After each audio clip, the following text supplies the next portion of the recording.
Everybody take a seat. Turn off your phones, please. My name is Bill Fontenot. I'm the current St. Landry Parish President, and I'm a professional engineer. That's kind of an oxymoron. Engineers usually don't do that. But I'm glad to do it and proud to do it. And I'm proud to stand by Mr. Guy Cormier, who's the Parish President in St. Martin. And I was just telling him this truthfully.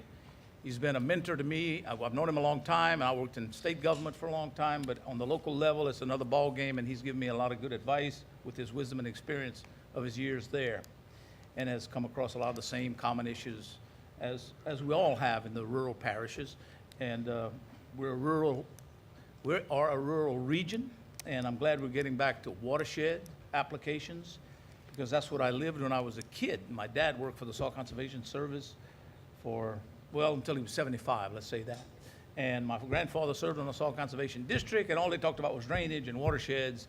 And then somewhere in the early 80s, it kind of disappeared when Public Works went into DOTD, and it was good government trying to, be more effective. And as it turned out, we lost the focus on drainage and managing water. So I'm glad that we're here to maybe bring that back through this dreadful event. Unfortunately, it took the historic flood of '16 for it to happen. And Mr. Cormier, whose parents probably had the same experiences living in the rural area and dealing with the farmers. This was farmer-driven years ago, and then farmers started doing their own thing in the '70s when they got these huge tractors and did their own drainage. So we lost the real key lobbyists for good drainage in our parishes. And today we do it disjointedly with little drainage districts doing little jobs, but the jobs really don't do what they're intended to do, because all of the larger channels that we can't afford on the local level, millions of dollars we used to be able to match up locally with federal dollars coming through the USDA and soil conservation. In fact, are there any NRCS people here now, SCS people? Because we ran into them. We had 3 preliminary meetings to this meeting, and they were at one of the meetings, and they were glad to know that maybe they could be back alive again and doing some good things. So I'm looking forward to that. Thank you all for staying. Like my daughter said, my first daughter, when I escorted her down the aisle, it was raining like the dickens that night, and it was on a muddy road, a state road that I was supposed to have paved by then. And she said, "Dad, why you didn't get the contractor out here to, fix all of this?" And I said, "Don't worry." She said, "Oh, nobody will come." And when we opened the doors and was going to escort her down the aisle, I said, "Oh, Dad, they came." So thank you for being here. I didn't think you'd last this long. So I look for the opportunity to, in this effort, to develop, a water management system through the watershed process. And that's what I believe we need to re-inform our people. I have one, to me, important thing that I feel for me in local government and any kind of government, that the greatest local resource, and it's resources that we're lacking to get a successful watershed management in place and to do other things in our government, whether it be local, state, or federal, but the greatest resource is a well-informed citizens, well-informed with the truths, and thank goodness our governor works with the truths. This is I think, a requirement that should never be lost, is that we work with truths. But we need a well-informed citizenry that supports our local leadership with hope, which hopefully is also well-informed and courageous enough to do things right. And that's what I'm here to work with, and I'll continue to work with that as long as the people of St. Landry will elect me, and even if they don't, I'll still be here as an engineer doing it. And I couldn't be prouder to have Mr. Cormier as also opening remarks, because it was he who called us, Monique Boulay, thanks to her and her professional staff, really that puts us together as a planning commission, all presidents. We were doing that a couple of years before this happened. And so we saw each other a lot, but we knew each other well before that. And when this happened and Guy called and said, maybe we need to think about doing this together, nobody said no. We all said yes, that's what we need to do. So thank you, Guy, for that. And I'll leave it up to you now. Thank you so much, Guy. You got it. Thank you, Mr. Bill. I'll keep my comments brief because we have a full evening for you, but this is the first time I ever hear a FEMA watershed meeting compared to a wedding. That's it's pretty unique. I don't have any daughters, but the next wedding I go to, I'm gonna look around and see if we got any engineers or FEMA people in the audience, At any rate, Mr. Bill's right. When this event happened, 30 inches of rainfall in this this watershed specifically, I started thinking about how do we move this forward, and it was just a conversation, and I'll get into it a little bit later, but conversation that I had with a private citizen that kind of, which wasn't even from our parish, by the way, and I'll single him out a little bit later in my parish president's panel, but kind of got me to just thinking, how can we maybe eliminate some problems in the future? And granted, I'm not here to stand up here tonight and say that if we get 30 inches of rainfall, even after we do all kinds of stuff, that we're still not going to have problems. That was, depends who you talk to. Is it either a 1,000-year event or a 500-year event? I don't believe any of those things. I've been in government for 18 years. I've seen 400-year events, a 500-year event, and a 1,000-year event, so I don't even know how old I am anymore. But at any rate, I don't think we can build a system to handle a 30 inches of rainfall in 48 hours. However, we can do a better job of maintaining drainage for 6-inch, 8-inch, 10-inch, 12-inch rains, and that's what my goal, I guess our goal, not my goal, our goal is to possibly do that. And this is more than just drainage. This affects a lot of other things. I was thinking about it on the way over here. How many days of school our kids, we had just got school started, and then this event happened, and they were off for, in some cases, weeks in Acadiana. And so it's not just that, it affects our economy. You heard the numbers, and I think Shauna's going to do another, or the staff, FEMA staff's going to do another presentation in a few minutes specific to our region. But this is bigger than just putting water or draining water from one point A to point B. This is about us getting our region in order to where we can do it and start communicating in a better way. So having said that, I, like Mr. Bill, want to thank you for sticking around. It's been a long day for a lot of you. We're gonna be asking for some participation a little bit later on from everybody in this room. So we have that. If you look at the agenda, we have some discussions that are going to go on. But for now, I just want to thank you, and I'll turn it over to Ms. Monique Boulay, who's done an outstanding job in coordinating getting this event. Thank you, Guy and Bill. And thank everybody who's here tonight. This afternoon, we had more of a statewide perspective. Right now, we're going to go specific into the Vermilion watershed. And I want to start out by thanking our partners from the state and from the federal level, starting with Ms. Shona, who is very passionate about what she does, and Casey Dingle with GOSEP. I think we've gotten to the point that if I'm heading to a meeting that they might not know about, all I have to do is text and say, I'm going here, and boom, there's Casey. And so we're walking through this, and he alluded to it earlier, somewhat blind. We don't exactly know the path, but we know as long as we keep walking, we're going to figure it out. I think we're on a good path. And so I want to thank GOSEP and OCD and LED. I want to thank FEMA. And I do want to stop and thank EDA. EDA, the Department of Commerce, Economic Development Administration, they were here earlier. I don't know if they still are. Over here, brought us, the Planning Commission, and the Baton Rouge Planning Commission very early on in that first week after the storm to a lot of tables at the state level and the federal level. And they brought us into those conversations. And all of the elected officials, and many of you were really dealing with hands-on issues with immediate response. And we started talking then about a recovery and reflecting back on that, you know, Baton Rouge was hit in a different way than we were here in Acadiana. It was more catastrophic for them. Some of them are still dealing with trying to get basic services in place. And we were hit not as hard, but certainly hard enough to make us do something different. And so the watershed issue very early on became our lift.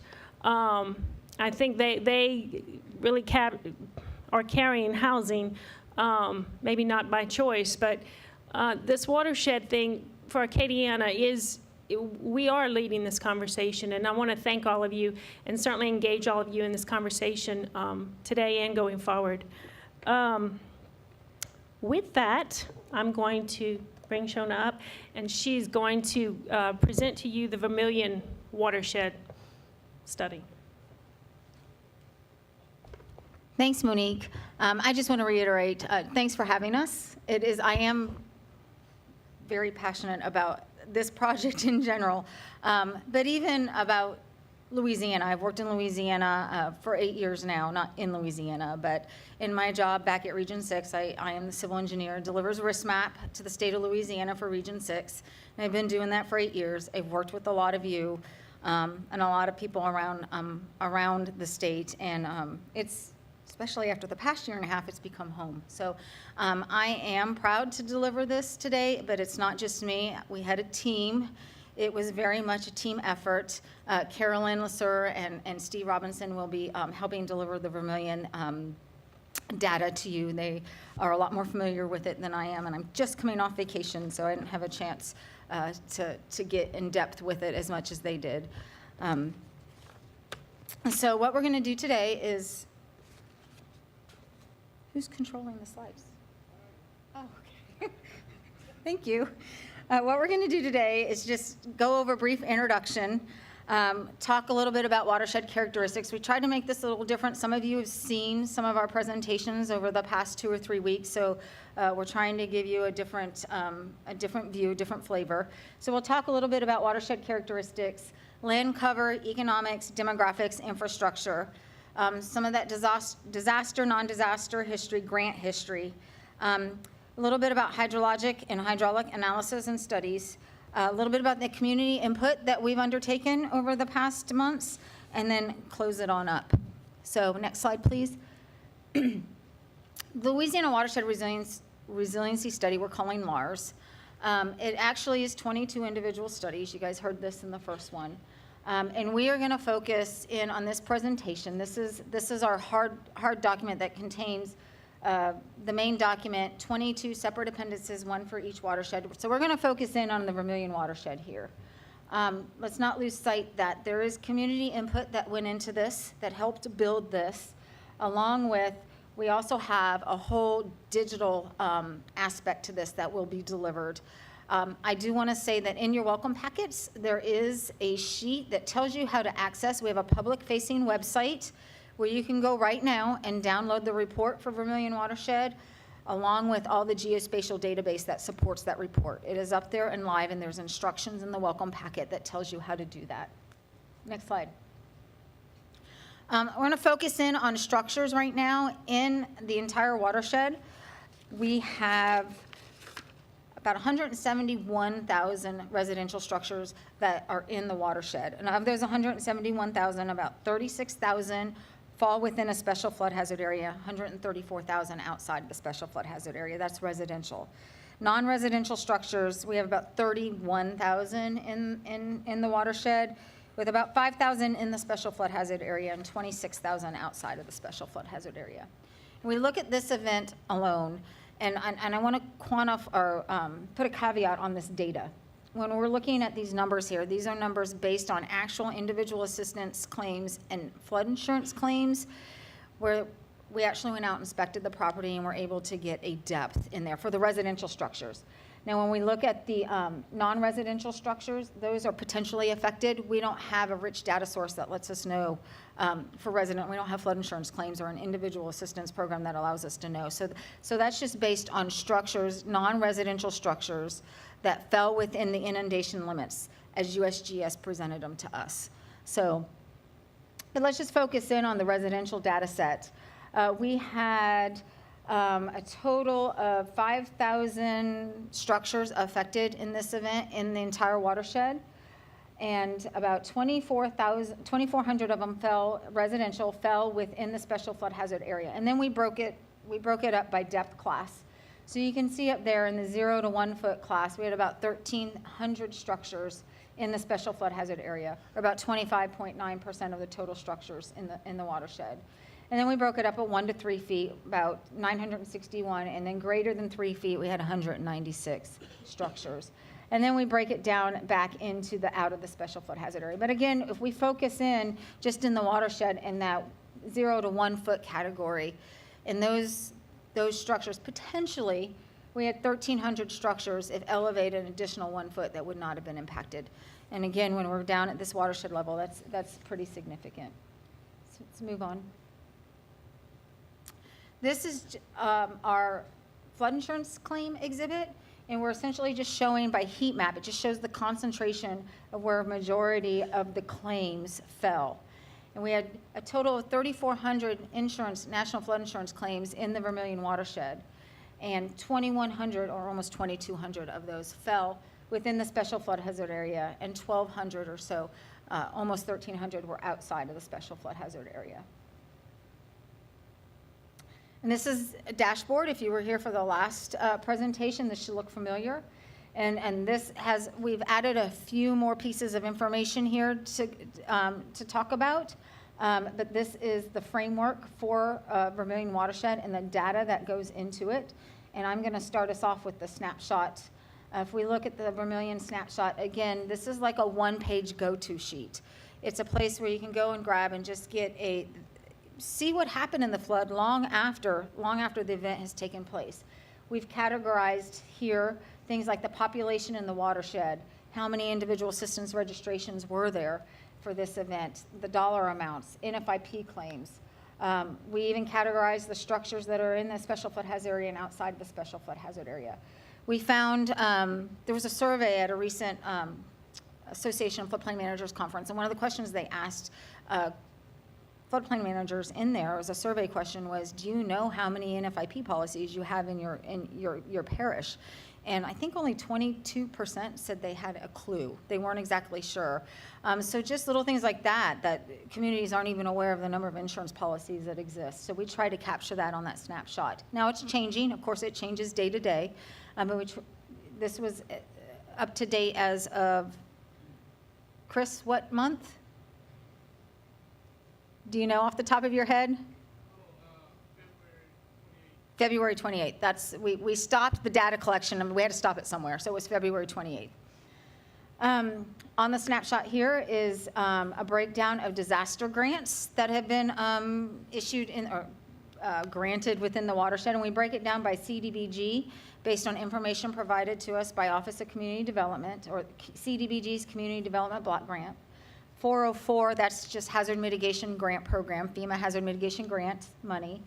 And then non-disaster grants, which is flood mitigation assistance and pre-disaster mitigation grants. So we break it down that way as well.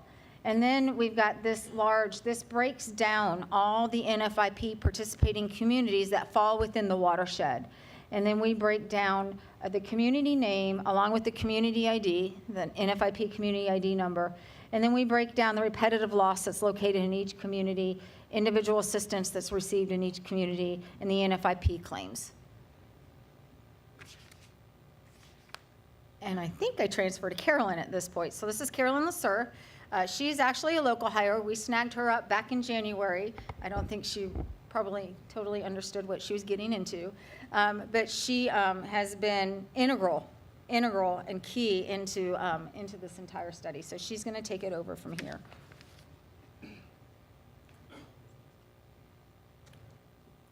All right. So as I'm sure y'all remember earlier, we talked about the hydrologic unit code and how this watershed is based at the HUC 8 level. Now the USGS continues to break down those HUCs 2 levels further to a HUC 10 and a HUC 12. What we have here shown is sub-watersheds broken down at a HUC 12 level. Within the Vermilion watershed, there's 35 HUC 12s. Now looking at the watersheds at this level can help locate and characterize problem areas at a more small scale level. And these smaller watershed boundaries can be a useful tool in planning for stormwater management at a more local level. The top 5 by size are all located along the coastal area, and they decrease in size as you go further north.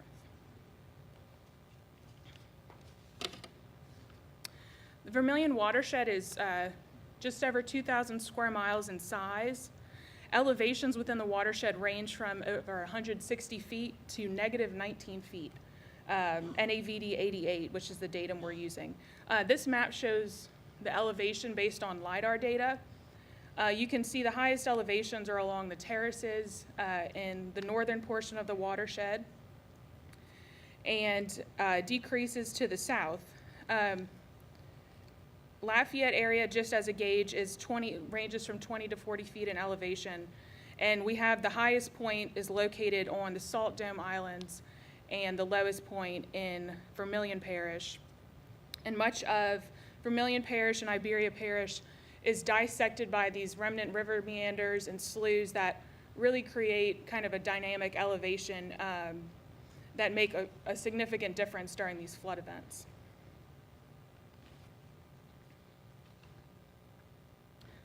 Like the majority of South Louisiana, Vermilion Parish is considered geologically young. It's composed of what we call prairie terraces, and which those terraces are dissected by these remnant river meanders and associated alluvium and some natural levees of higher elevation. Towards the Gulf Coast, we have the influence of salt marshes, fresh marshes, and some areas of Chenier Plains and Chenier Ridges.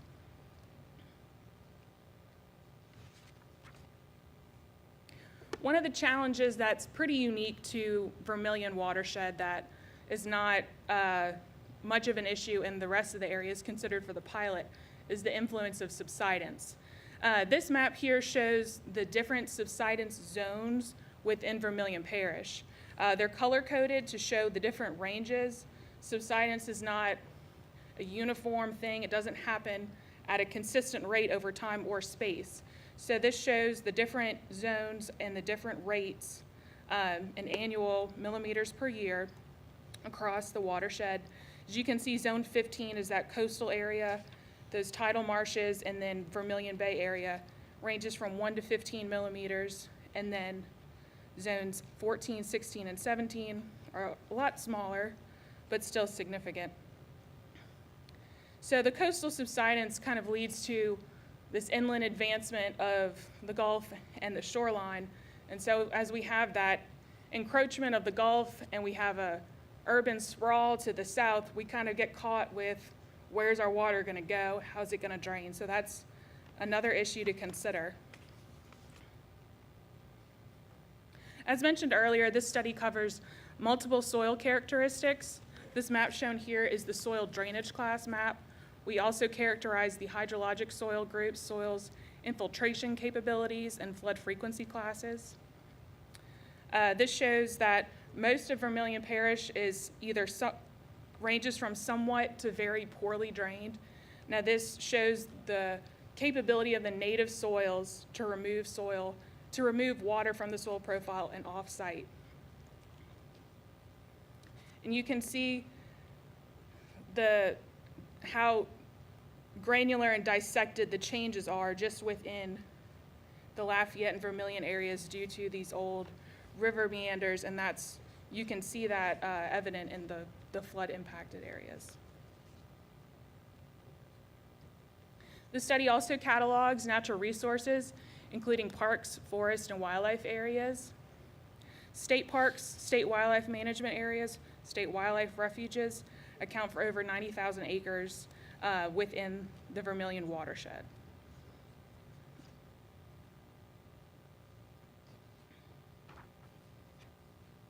We also go into wetlands that are present within the watershed based on the U.S. Fish and Wildlife Service National Wetland Inventory. There's a total of 1,235 square miles of wetlands within the watershed. Now this includes the coastal and Gulf of Mexico waters that are within that Huck 8 boundary. So if we include those coastal waters as they're considered estuarine and marine deep water wetlands, then that makes it 61% of the watershed is considered a wetland.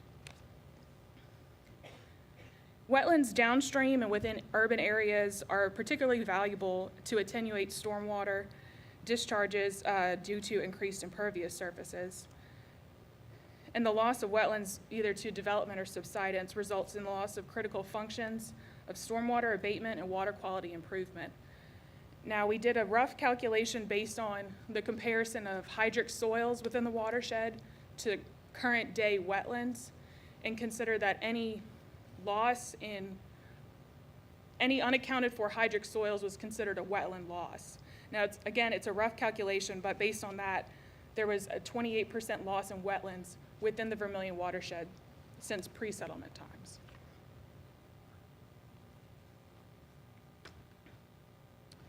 We break down the floodplain and special flood hazard area. Vermilion watershed alone, nearly 55% of the watershed is located within the special flood hazard area. And so all these areas are subject to the 1% chance annual flood.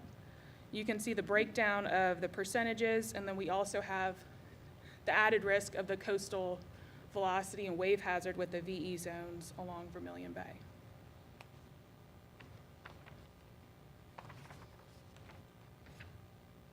We go into hydrology of the area. Now this map right here is from USGS. It shows their inundation extents from the August event. Here there's a little yellow circle that shows the gauge data that I'm going to show you, a gauge location that I'm going to show you data from. But precipitation within the watershed ranged from 12 to 26 inches during the August event. On this map here, you can see little crosses throughout the map, and those indicate locations of high water marks that were taken immediately following the event. Over 64 high water marks were taken, and the elevations of these high water marks ranged from 0.7 to 6.8 feet above the grade. The August event was a peak of record for this particular USGS gauge station at Vermilion River on Surrey Street, which is in Lafayette. You can see on the far left is yesterday's gauge height, which was 6.04. Flood stage for this location is 10 feet, and the August event surpassed that by nearly 8 feet at 17.62. And again, this was a peak of record for that particular gauge station. So the study includes a catalog of all the existing H&H studies within the Vermilion watershed, and those are itemized, and you can go in and look at where those studies were done and what areas they encompass.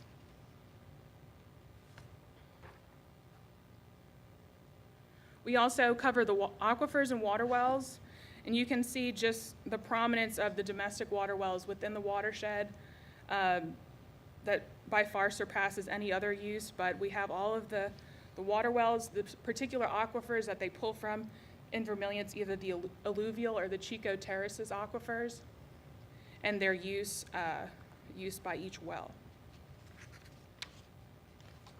Hazardous waste is also itemized. We talk about the brownfield properties and their locations, any Superfund sites that are on the national priorities list. Underground storage tanks and their status is mentioned and cataloged in our GIS products.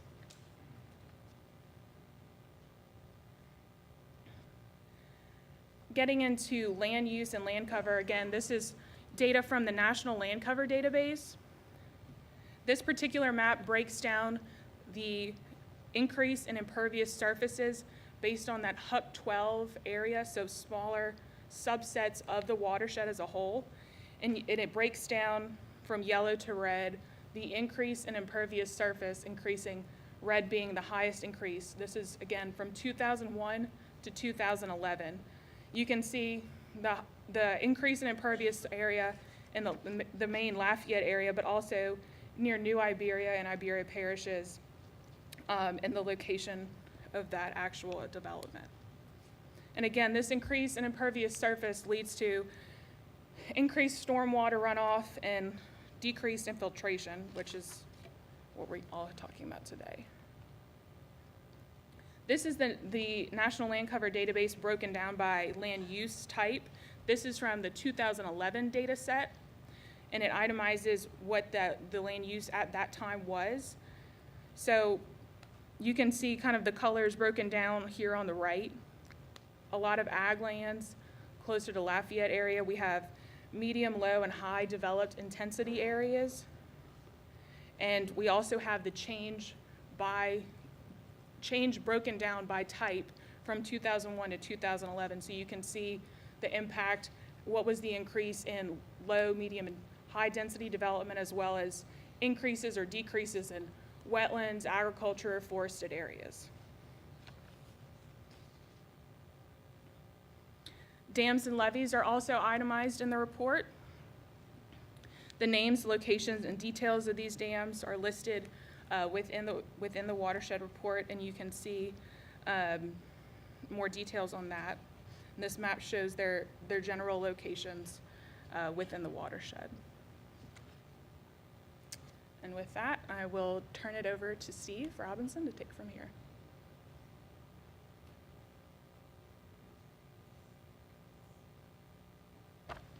So like I said earlier, the only thing worse than following one woman is two women, and I've got 5 minutes now.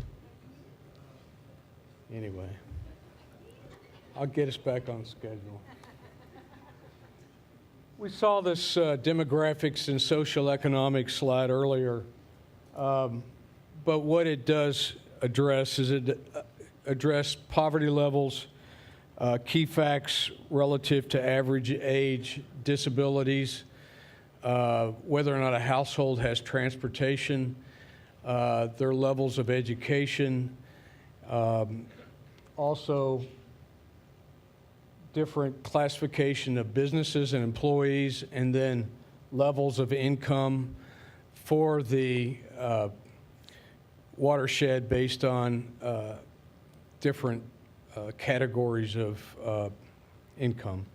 So that is in our social demographics, and again, it feeds into the area of social vulnerability index, which we saw this afternoon. But this is Vermilion, and you can see that there is St. Mary is considered a high vulnerability area based on really 16 criteria that are affected by the social vulnerability index. But it does include a lot of issues that I just mentioned. And I think that's a key indicator of where we need to focus when we look at those recovery and resiliency efforts, is those key high vulnerable areas need to be focused on why they're there and what makes them so vulnerable.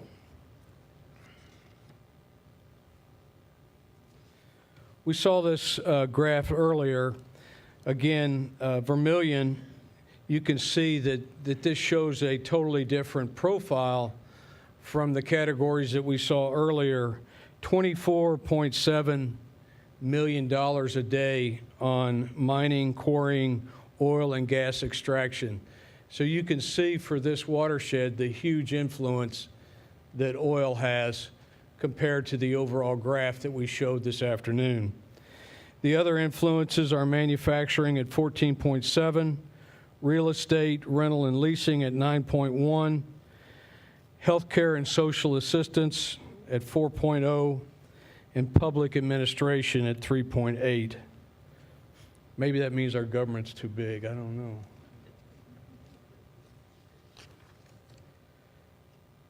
So we focus in on those top 5 watersheds, and you can see Vermilion is $80 million per day, or 12.6% of the total watersheds in our study, and that total volume was $636 million a day.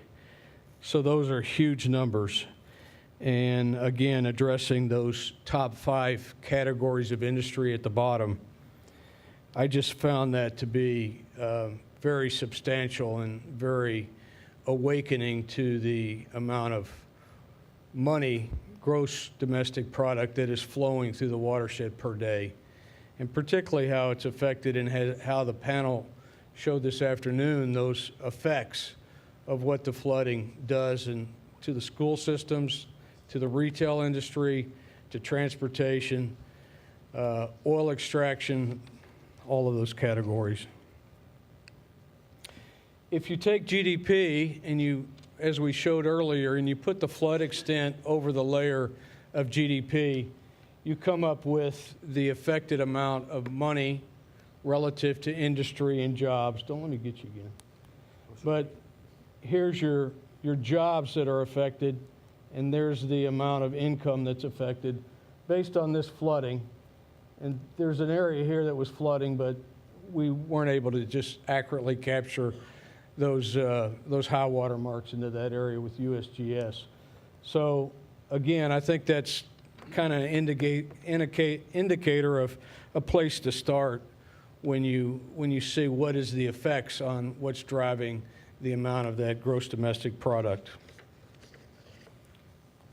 If we look at electrical infrastructure, we saw this again.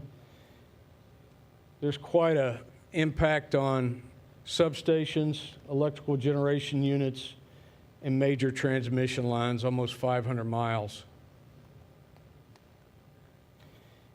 If you put the flood inundation layer on top of that, you can see at the bottom the amount of the influences that are actually within a special flood hazard area and that were impacted by the event in August. Oil and gas, we have that listed by national natural gas infrastructure, petroleum infrastructure, wells, and oil and natural gas pipelines. And again, this begins to dissect the major influence that is present in this particular category for this watershed. You can see by the map that it's kind of a maze of pipelines.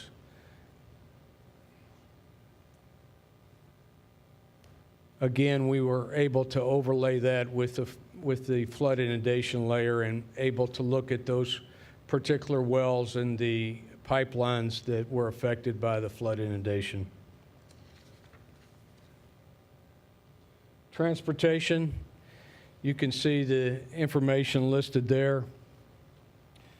Again, we pull the quantities are listed for each watershed in these categories, and the amount of miles for the highways are down here. So all of that information is readily available on each exhibit. Those numbers in parentheses give the quantity of that item, and then if you look in various parts of the exhibit, you'll see some key blocks that have a total amount of mileage or distance that is affected for that item in the watershed. So as you're able to pull up these maps and review them, the key blocks and the key graphs are someplace to go to grab key pieces of information. Again, flood inundation layer over the critical facilities. Emergency facilities are listed separately only because it's a different set of items. It's evacuation routes, it's EOCs, it's shelters and different types of things directly related to emergency facilities. We also have an exhibit where we put the flood inundation layer on top of that. Non-disaster grants and disaster grant money, this just details over the 2005 to 2017 period the amount of projects and funding that supports the Hazard Mitigation Grant Program, the CDBG funding, and other non-disaster grant programs. The community assessment is a table, and it's the last page of the appendix. But because of the information that we weren't able to gain directly from the folks in the jurisdictions, we pulled, as Shona said, from the hazard mitigation plans. And we looked at all of these categories.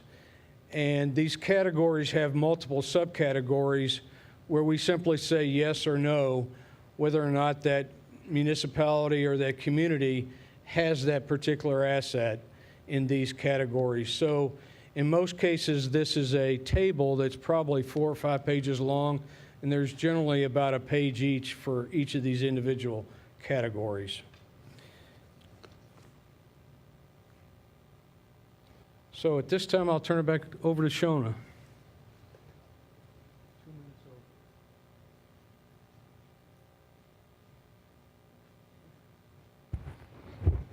So we just talk about moving forward, and again, we just want to reiterate, these studies are a foundation.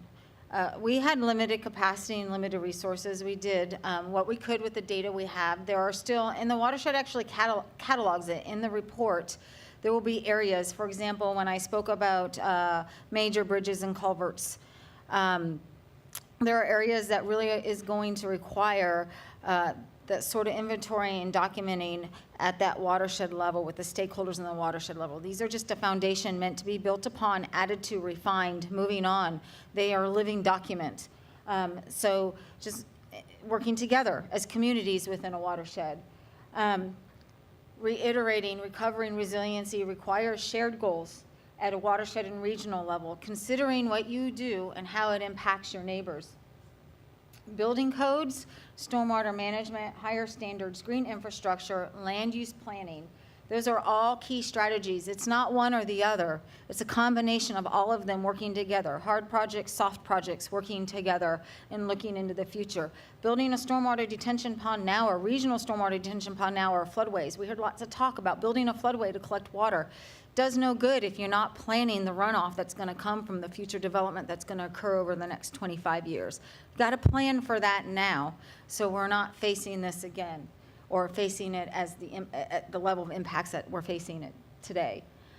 Strong floodplain management, again and again, working together, not just the floodplain manager working on floodplain management, but the floodplain manager working together with the emergency manager, with the building permit officer, or the building code official. All that is part of moving forward.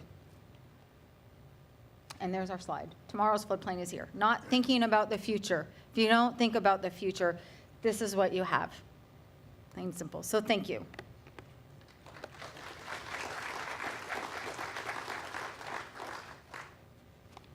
Thank you very much. I do want to mention this, that what we looked at was the Vermilion watershed. What the Acadiana Planning Commission is moving forward with is the Vermilion, Teche, and Mermentau areas all the way to the basin. So while it's one singular watershed we saw just now, for those of you who are in the Teche or the Mermentau, it's one big watershed-wide region we are looking at after today. So just for that. I do want to take a minute and thank our sponsors one more time. Lafayette Economic Development Authority, LEDA, One Acadiana, and Louisiana Economic Development paid for the food and refreshments. I hope you enjoyed, and I want to thank them. We couldn't have done it without them. And then I wanted to say, on the oil and gas infrastructure slide, we know how much commerce comes through Louisiana. I don't know that the rest of the nation knows that. So this data, may just be some of those seeds we need to communicate that, because it's not just the Vermilion.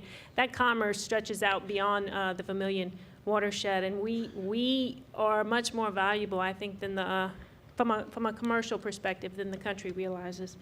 So on that note, we are going to move to the parish president's panel, and I'm going to invite them to come down and sit at the table.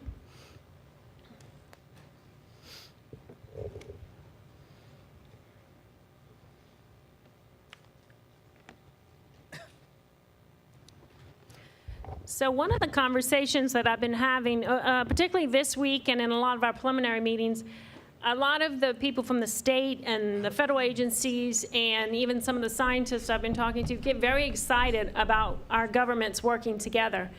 And from their perspective, that's the hard piece. And from our perspective, that's the easy piece. We need the science. These guys, the commission has been in existence since 2014. We started meeting since 2015. We started meeting in 2014. And I know there's been a lot of conversations, even drainage conversations that happened before the flood. When the flood happened in August, shortly after that, I believe it was September 6th, when Guy Cormier pulled that first meeting together at the St. Martin Parish Council chambers. It was very shortly after that Pat Forbes joined us here in this building for one of our board meetings. And he listened to them. And they talked, and that conversation flowed like water flows. And he said to me afterwards, he said, I want to be a part of this conversation. Well, certainly, Pat Forbes, we want you in this conversation, because that's where all the money flows. But, it was these conversations started very early on. and they've evolved, and it's moving fast now. So I'm not going to give them a lot of individual questions. I'm going to, two guiding questions, I guess. How did we get from August to where we are today? And then how do we move forward? And I'm going to let each one of them take a stab at that and give us their perspective. And, well, first let me introduce them. I'm sorry. So here on the end is Ryan Ordwin. Ryan comes from Mamou, and he's the police jury president of Evangeline Parish. Then we have Larry Richard from Iberia Parish. He's the president there. Mayor President Joe Robideau from Lafayette Consolidated Government. St. Landry Parish President Bill Fontenot, who is also the APC chair. Then our special guest, David Hannegriff, is from St. Mary Parish. He is not part of the APC. But I will say this, in the spirit of what we're talking about, he's in our watershed. So he's in these conversations going forward. So David, thank you for joining us. And then Guy Cormier, who is the St. Martin Parish president and the APC vice chair. And Ronald Darby down there on the end is from Vermilion Parish, and he's the police jury president there. So thank you, guys. And Ronald, you want to, or Guy, why don't you start? You started this whole thing. I don't regret it either. How did we get here? And I guess to this point, I know I mentioned a little bit earlier, and I want to apologize before I even make my comments. I was listening or trying to listen to some folks from North Louisiana who decided to stick around. They were eating some of the good food and said they were going to just kind of see how it's going in here because they want to maybe take what they learn here and bring it up there. I didn't understand a whole bunch about what you were saying, and I know you're probably not going to understand anything I'm saying because every time I'm visiting with people from North Louisiana, I just shake my head and they shake my head, they shake their head, and we have no idea what either of us are saying because the accent's pretty strong. But at any rate, I said a little bit earlier in my comments, the August event happened, and it was shortly thereafter, maybe within 36 hours, I got a phone call from a resident who lived in Lafayette but was a good friend of mine, Mr. Harold Shuffler. I normally don't single people out at these types of events, but I want to do that. Mr. Harold, why don't you just stand up? Sorry, let's give him a round of applause. Mr. Harold actually lives on the Vermilion, but has been connected to the federal government and state government, political leaders and local government leaders throughout his entire life. And he lives on the Vermilion. He said, Mr. Cormier said, they got water rushing towards you at a rate I've never seen before, and I've been living on this river for all my life. And so I have this little monitor that I use myself to kind of see when that happens and how much flow starts moving my way. So I'll ride out to my monitor. It's actually the Vermilion River between Lafayette and St. Martin, right behind the airport. And I noticed exactly what he said, that this water was coming, and it was coming at a rapid pace. The rain event was pretty much over with for the most part. We had got the majority of the rainfall, had fallen by then, but I knew that my residents had no idea what was fixing to happen to them. We had heard about the flooding in Baton Rouge and even in Lafayette, a lot of flash flooding in Youngsville, and we had some flash flooding in St. Martinville, but I knew I was fixing to experience some major backwater flooding. And it wasn't going to be there the next day. It was probably going to take about a week. So I started trying to at least warn my residents that it was coming, and most of them thought I was crazy. And they're saying, well, it's not here yet. I don't see how it's going to get here. And then it just opened up a conversation with me and Mr. Harrell about, how do we do a better job of communicating with one another about just regional drainage. We often talk about transportation and moving people from point A to point B and passing through multiple parishes, and that's what the APC was pretty much set up for, transportation and a few other things. And I just decided to call up my colleagues here and I got to be honest with you, I guess the timing of it. I mean, Joe had served in the legislature, but it was a personal friend of mine. Mr. Bill was our DOTD DOTD administrator for many years of my public service. Mr. Ronald Darby and I had served on the Police Jury Association. David Hannegriff and I both had machine shops and had changed our work. Ryan and I had known each other. My wife taught Larry's kids, so I had a personal connection with all these guys. And I just knew their heart. And I said, if I just can call a meeting and we can just sit and start talking about a conversation about how that water doesn't know where the parish line is, that we can possibly come up with some solutions. And I was telling Mr. Harrell, I said, your phone call created all of this today, and I'm certainly proud of it, and I know this commission is proud of it. And for Pat Forbes and for the governor to make a statement like he did today, I mean, I heard it over and over. Oh, my 4 minutes is up? Oh, got it. Oh, yeah. That's why I brought David. That's why I invited him. He's my body man. You know, the governor said it today, this region's working together, and we're leading the state. And so my hat's off to the guys around me, because they could have easily told me no, but they didn't. So I think that's kind of what brought us here. So. Thank you, sir. Thank you. Okay. Go ahead, Ron. You're going to take it, Ronald. Ronald Darby from Vermilion. Yeah, my stake in this is that we are concerned about Vermilion Parish getting all the water coming down that way. We know there's an outlet to the Vermilion Bay into the Gulf. The water's coming from St. Landry Parish and the Tesh dumping into the Fusilier Bayou, and they're coming down through Lafayette, and all the bayous dumping into that river. And by the time it get to us, it's way high, you know, and could crest. And the waters that we're trying to distribute into that may not be able to get there. So that's what we started doing, watching. And also we have the coastline erosion that we have in now. We've been trying to get funding for that to do projects over there to protect our coastline. So Vermilion Parish get it from both ways. And that's what we was concerned about, watching those waters and stuff coming from this way. When you said that we got together, we started talking about doing something together. We've been waiting for Lafayette and St. Martin Parish to get aboard with us, and figure being one voice, we can get some help to do the things that we have to do in our parish to make sure we don't have the event that we have in August 2016, where some areas along the river was flooded, had never been flooded. Like you said earlier, about a 100-year flood, that could happen anytime. It can happen tomorrow. You know, it's not guaranteed it's going to last 100 years. And we found out that some of the flooding was occurred because we had debris in the water, a boat that stopped up on the bridge, I don't know if the mayor remember that caused that water to back up, which the Vermilion, when the tides coming in, can go either way, go north or south. But the boat was under the bridge. I think we had to get a crane or something to remove that boat, and it caused houses that had never been flooded before along the river to flood, plus the west side of Abbeville flooded, Maurice got flooded, and it was devastating. So we want to make sure that we can do something to control the water flow, to make sure we can work together and stuff like this to keep these things from happening.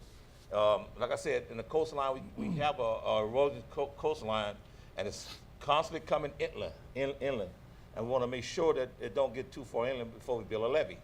We've been trying to get funding for levees. So working together like this, and with the Canadian Planning Commission, with Monique leading us and stuff, and getting the things done that we're trying to do now as a group, as a unit, I think we'll be able to accomplish a lot of things together.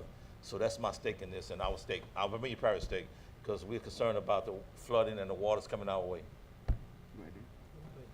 Can you hear me, or you put that over there? Yes, sir. So David Hannegriff from St. Mary Parish. Thank you. One thing I want to touch base on, Monique alluded to the fact that, you know, our proximity with St. Mary Parish and where we are. Well, first and foremost, St. Mary Parish is an Acadiana parish. Always has been and always will be. Okay, we're part of this community. I graduated from USL back in the day, so this is my home, this is where I'm at, so we're an integral part in this. And what's unique about everything else is, because of our situation where we are, we're actually split between the Vermilion and the Atchafalaya. And so it causes more of a situation in St. Mary Parish because we have to be concerned with both entities. Now, which in turn is one thing I was talking about, and I alluded was shown in some other individuals, is that I actually believe the watershed should actually be extended a little bit further in all actuality because of the Bayou Teche and where it actually ends up going into the Calumet Cut. But moving forward, we're here because of the August flood. And we in St. Mary Parish, we're very fortunate. We're very fortunate in the sense that we're under pump. A lot of the parish is under pump. We have some gravity drainage.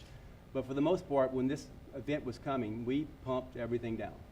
Every canal, every ditch, if you had a swimming pool, watch out. We're pumping everything down. And we were fortunate enough to, to handle the flood, and we had, hardly any damage. Not a single house in St. Mary Parish flooded, which I'm glad. Now, we pumped for weeks afterwards, but not a single house flooded. During that period, of course, I was talking with Guy and Gary Richard, and we were going back and forth because they were being inundated. And the thing with St. Mary Parish is, obviously, we're one of the coastal parishes, and that's where the water comes through the Sherrington Canal. And of course, that's a concern of mine, because whatever the other parishes do, and if they allow more water coming down, well, then guess what? We're gonna get more water. Or if there's something that I'm doing that's gonna impede the water, then that's why we're here today. You know, along the Sharon's Canal, we talked about economic development. Well, that's where some of our strongest points in St. Mary Parish. Between the Port of West St. Mary, Gulfcraft, Metal Shark, you know, that's where our industry is growing, so that's a very deep concern of mine. And working together, trying to figure out what we can do as a region, as Mr. Bill always alluded to, we need to work together, and we need to know what everyone's doing. So that's why I'm here. I am committed as much as I am to Guy Cormier and also Larry Richard, which are neighbors, as I am to Mr. Bill, who's not next door to me. St. Mary Parish is committed to being a part of this organization. Mayor President Joe Robito, Lafayette. Thank you, Monique. The governor said this morning about how unique it was and what we were doing regionally, and then I've got some colorful stories behind closed doors about what was happening in some of the other areas. So it is something that I think we're all proud of, that we're willing to do it. Guy, I appreciate you not only telling us the story about Mr. Scheffler, but taking this phone call. You know, sometimes when you talk to Harold, it reminds me of, you know, Bob Dylan when he says, "I've forgotten more than you'll ever know." That's right. And certainly as it relates to the watershed, that is a true statement.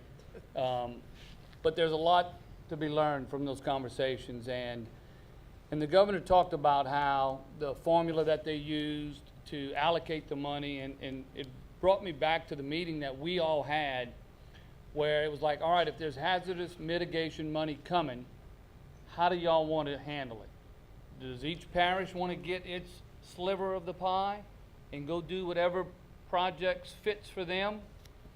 Or would y'all rather do it as a region? And I don't think there was any hesitation on any of our parts, and said, no, give it to us in one big pot, and we're going to figure out what the best use of that money is. And so I've been in politics for a little while now, and I can honestly say in that moment, you know, that was one of those few proud moments when you're actually, you know, glad that you're serving and that you really like the people that you're serving with, because it would have been much easier, much more sellable politically for all of us to say, no, how much am I going to get? 2.5 million, 3 million, 5 million, well, depending on what the formula would have spit out. No, I can definitely clean out some coolies with that. That's what I'm going to do, and I don't care what effect that has on the neighboring parishes, and no one thought that way. And so, so I think that's certainly something that we are all proud of, and I think we have a right to be proud of. Now, now that we've patted ourselves on the back for an entire day, we get to do the real work of figuring out what is the best use of that money. And so the last thing I'm going to say is a thank you to everyone that's here, because whether it was ideas that came out during the day, or whether it's ideas that are going to come out in the next several days as we move forward on trying to figure out what the best use is for this money. Ultimately, I'm not a hydrologist, so the Schefflers and the rest of you of the world, I think, are going to make the recommendations to us that are going to allow us to make the best decision possible to affect the most homeowners and renters and landowners possible. So please know that after today, it's not over. It's really just starting. We've gotten to this point, and it's great. And now we need to figure a lot of things out. And so we're turning to you guys for that. So thank you all for being here, and thanks for the invite. Mr. Larry Richard from Iberia Parish. Okay. I guess the question was, how do we get from the August flood to where we are today? And I guess I would say we got here by communicating, collaborating, and listening to each other as parish officials. For me, it was a lot different. I was a parish councilman for 12 years, and the area that I represent have an area called Lake Penier. And Lake Penier receives a lot of water that comes from the Vermilion area and the Lafayette area, and I was very, very concerned about it because there's a channel called Park Purdue that we needs to get cleaned, and this particular channel hadn't been cleaned in many years. And before I would go out and clean the channel, I wanted to get some type of analysis done, how it was going to impact the people closer to Lake Pinier as we, once we would clean this particular channel. So what I did early on, after I got elected, is I contacted just Joe and Roland, and we met at your office. And we met over there to talk about their plan, what they was planning on cleaning and what they were sending to Iberia Parish, so I would be able to receive that particular water, or if I could receive that water, and what I needed to do to get prepared for it. We since then, with the major deal from Guy, because Guy and I goes back 20 years or 25 years or whatever the case is, or longer than that. And he is a mentor of mine. He's actually got elected the same night when we got elected as a parish councilman, but then he ended up running for parish president later, and 4 years later, and been there ever since then. So when Guy decided to put this together, this was nothing but a jewel for me, because once I started to talk to all the parish presidents, we started talking about trying to get water out that we're actually receiving. St. Landry Parish drains into St. Mary Parish, to St. Martin Parish, into Lafayette Parish, which drains into Iberia Parish, then goes to St. Mary Parish. It's an unbelievable system. So what I think we did by getting together and trying to figure out how to make this thing work for the whole region is a big plus for this region. And I can talk until y'all get tired of hearing me talk, but I don't think you want to do that. And Ryan Ordway is from Evangeline Parish. Yeah, you won't have any problems getting me to shut up. I'm not very good at, speaking to the public. But anyhow, we're all the way to the top of this situation, Evangeline Parish. And I just think that we're all working together as a team. This is a great effort right here. And we got elected because of the citizens we were concerned about. And I'm just here tonight to represent my parish and our concerns. We sending the water down to you guys, but we need to get it out. We've got flooded. We had a lot of damage. We've gotten big rains we've never seen before. I spoke to 70, 80-year-old farmers, said, never seen this before, but what do we do about it? So I think it's just, we need to stick together as a team, and we can figure this out. We've got the right people working for it. This is a great study. I really appreciate all the effort from every level of government. And I'd just like to say that, if we think we're going to control what God's going to do, we'll never will. But, we've got to keep him in mind, and we've got to pray. So that's all I have to say. Thank you. And Bill, did you? Yep. Bill Fontenot from St. Landry Parish. Well, my presentations usually sound better in my truck when I'm on the way here. Yeah. But I'll say this again, and Ryan just touched on it. We really just can't leave water and how it moves to divine intervention. We need to do something in our generation to do what someone else said earlier. I think his name was Pat with the Economic Development Group. He said, we're sort of starting to remember what we forgot, which was that we need to manage the water and do it within watersheds. And I just want to remind you that what Monique brought up in one of her more recent comments was that all the watersheds will benefit from, but we've got to start somewhere. So this is a pilot that the state jumped in on because they saw the cooperation that we had here. But right next door, the Mermentau has its issues, the Tesh has its issues. In St. Landry Parish, we're involved in 3 of them. I know Guy's involved in 2 of them.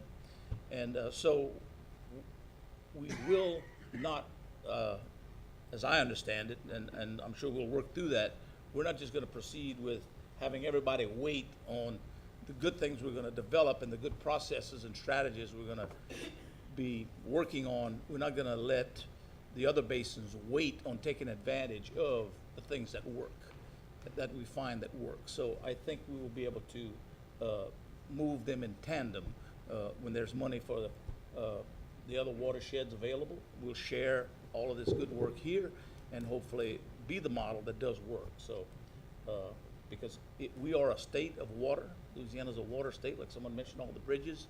So it's, you kind of forget about the water when you don't see it. And of course, we're always focusing on highways and the need for highways because we use it every day. But when the water rises, then we realize we should have been maybe doing something about it. So I think it's remembering what we forgot, and is that we need to redevelop those partnerships with the federal agencies to come up with a priority program of drainage projects, not in just mitigation and restoration, but in just moving forward with keeping up maintenance of our channels and improving them.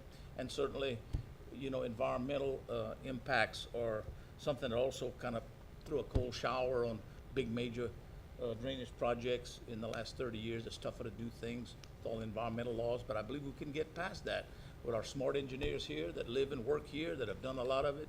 And I believe we're going to drive it locally. We're going to depend on our good partners with all this good data, but they're not going to solve it for us, I believe. We're going to solve it with our people because they're on the ground, they know, and they've had experiences. Pam's been in Florida, and they have great water management there. So there's a lot of great experiences here. Todd and his group been doing a lot of things in Vermilion where the inland drainage and the coastal restoration issues meet. There's certainly some complicated issues to resolve there because Vermilion has water coming in and going out. So, and so does Iberia. So we look to develop some positive strategies and build on this momentum, not ever forget about what happened in August of 16, and maybe we'll just bring back those partnerships that will help us develop a program like we have a highway priority program.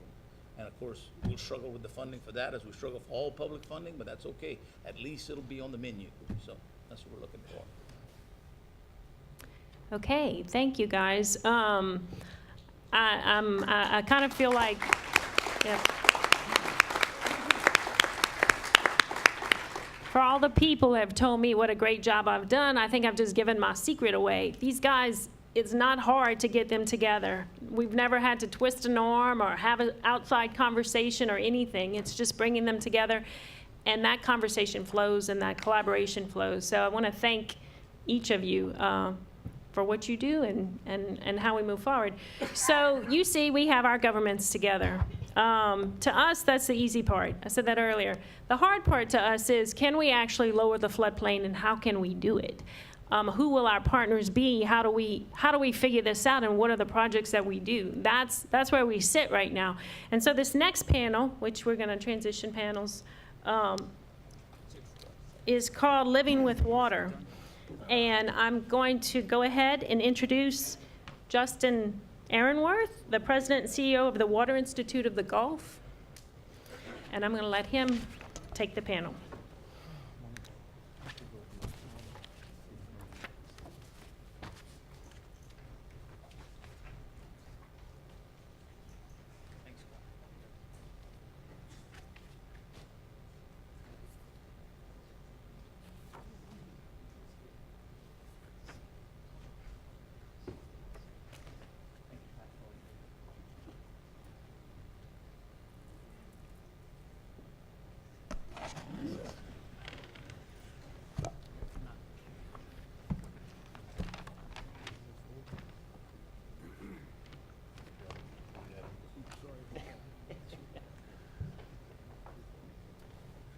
Everybody settled? Great.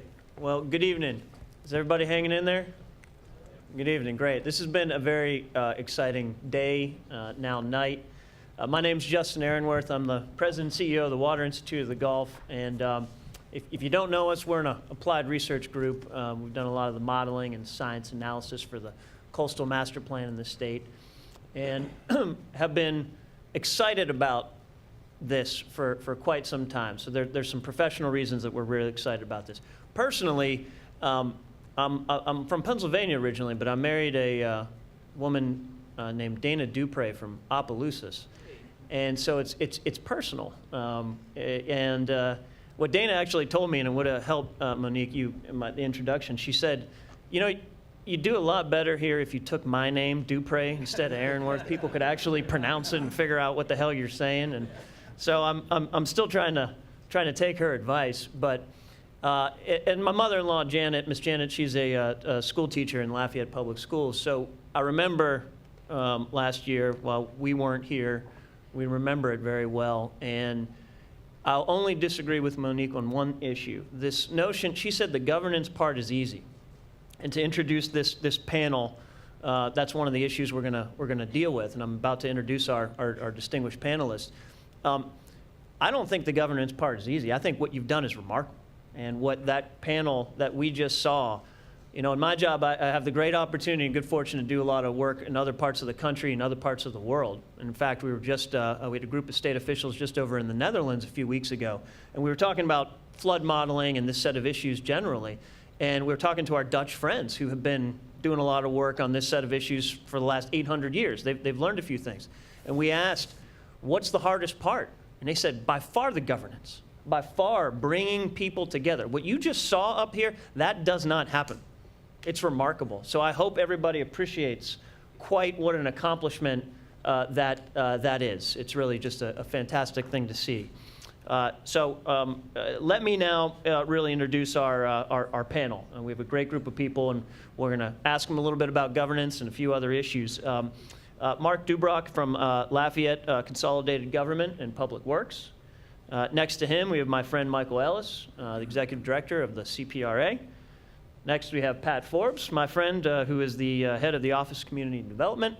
And then Dr. Imad Habib from ULL. I'll begin with a first question. And it really, like I said, we're going to hit two issues. We only have 30 minutes, two questions. One's about governance, and the other's about the science and the work, the tools to get this done. So as it relates to governance, what's been said a number of times, and I'll repeat it one more time, water doesn't care about these boundaries, doesn't care about parish lines, it doesn't care about jurisdictional lines. So we all know that. So how can state and local entities best coordinate across jurisdictions around two different issues? And again, I think we just heard this from the panel. On the one hand, you've got inland flooding issues. On the other hand, you've got coastal flooding, storm surge, et cetera.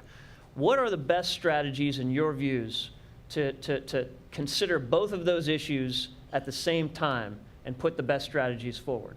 So Mark, would you like to begin?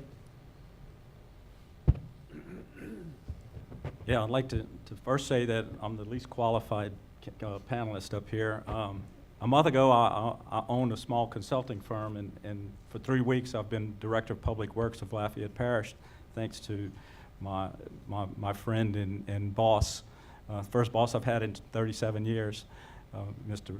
Robideau. But I think the most important thing is what we've seen tonight already, is the communication. To see politicians working together in that manner is unique, because politicians are territorial, because they're concerned with their constituency.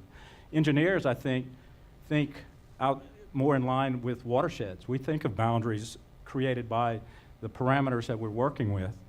And so I think it's going to be a natural thing for us to work in the context of the watersheds.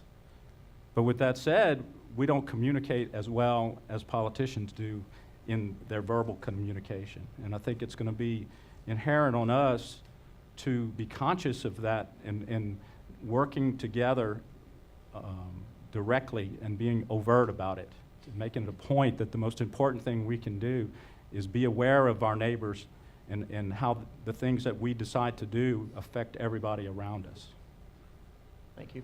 Michael? Great. Well, I'd like to start off and echo what I've heard from everyone here, and touch on some of the things that Justin was talking about just a second ago, is that what I've seen today really opened my eyes. It's been very impressive to see this much collaboration, particularly since over a short period of time, and this much science that's gone in. Some of the studies I looked at is from what we saw from FEMA, as well as some of the previous studies that I've seen and read in preparing for this event is pretty impressive. From the CPRA standpoint, our primary mission is really to look at from the coast issues dealing with storm surge and protection issues from events coming from the Gulf, from the south, I like to say. And but at the same time, we can't disregard what's happening internally. And so, where can we work together? And I think that's what's key here. One is the state plan is a comprehensive plan, And I think as we start to look at the watershed concept, it's going to only help us help each other, because, and the reason I say that is because as we start to look at some of the structural projects, for example, that we have planned in this area, we may, if we understand how the water flows from a watershed standpoint, we can make better decisions on how to, for example, operate some of these structures. I think there's some areas that we could have some synergies, if you will. And for me, as you know, the head of the CPRA, we want to be able to commit any resources that we have. We want to work together, and you know, I commit that to everyone working towards this in Vermilion Parish as well as statewide. So I think communication, collaboration, good science, improving on the science that we have, I think is important as well. So I stand here committed to supporting this effort. Thank you. Pat? Great. Can you hear me with this one? Okay. I'm going to spend at least 1 minute just jumping on the bandwagon of saying how amazing it is for this group to have come together. And I've told Monique, I've told the governor, I told several other people earlier today, the rocket science of doing this kind of work is not the modeling. We've got, no offense to the engineers here, but we got tons of engineers who can go model a watershed for us. It's getting people to work together. With that said, I think the key to getting people to work together is objective information and science. That's really the, when you talk to a parish president, they have a list of the projects in their parish that they could do. They're going to go through that list and talk to their engineers and figure out what's the smartest and best thing that helps the most people in our parish. But that's all the information they have. But once they're sharing information with all the other parish presidents and they can have an objective fact set that they're all looking at together, that's when it becomes fairly easy to say, sure, that's the smart thing to do. And it's going to help my people more than doing a project in my parish. And so, unfortunately, that's not cheap. I mean, it costs us money and it costs us time to go develop the information and the fact base that we need to give people those tools to do that. But I don't think that we have much choice. My point being, Acadiana parish presidents are something of an anomaly to have come together without, the only facts they had was that they looked around and saw the flooding that occurred and knew they needed to do something different. We really are going to need more than that on a regular basis for people to be able to coalesce around a plan and a plan of governance. They're going to have to agree that there's some objective set of science that they can all rally around, I think. And that's why I'm so glad Michael's up here. I think that we have an example of how that works already in the Coastal Master Plan and at the CPRA. Bob? Well, I think this question is presented in the context of governance. So being from academia, you know, I'm not sure if I can add too much to that but I'll talk about it from a scientific perspective, I think. And, you know, I'm a hydrologist who works with rainfall and extreme precipitation and floods and so forth. And my background is mostly in inland flooding. And but when I moved here to Louisiana, you know, many years ago, I think 2003, you know, the main interest was coastal, and Katrina came and Rita after that and several storms. And, you know, for good reasons, that was the attention. And I guess with this last storm in August, you know, I've always been waiting for an event like that to kind of, you know, open the eyes of everybody that it's really a connected system. And like Justin presented, it's, you know, it's not only the political boundaries, but also the coastal and inland boundaries. And that's where the lacking connection that we as scientists and engineers, I think, are not addressing adequately. And a year ago or so, I wrote a proposal on how that we need to connect the two systems. And the more you think about it, actually, it's a complicated system. It's not an easy thing. I had all sorts of arrows going from one system to another, trying to describe how inland flooding and inland water resources management and what happens in the coastal zone, there's a feedback, there's a dynamic feedback, loops coming back and forth between the two systems. And I think that's where the challenge is from a scientific point of view as well as from, you know, government perspective. So. Well, thank you all very much for those thoughts. The second question, as I mentioned, will involve science, and it really is going back to this notion that it's not a question of if there will be future events, it's a question of when.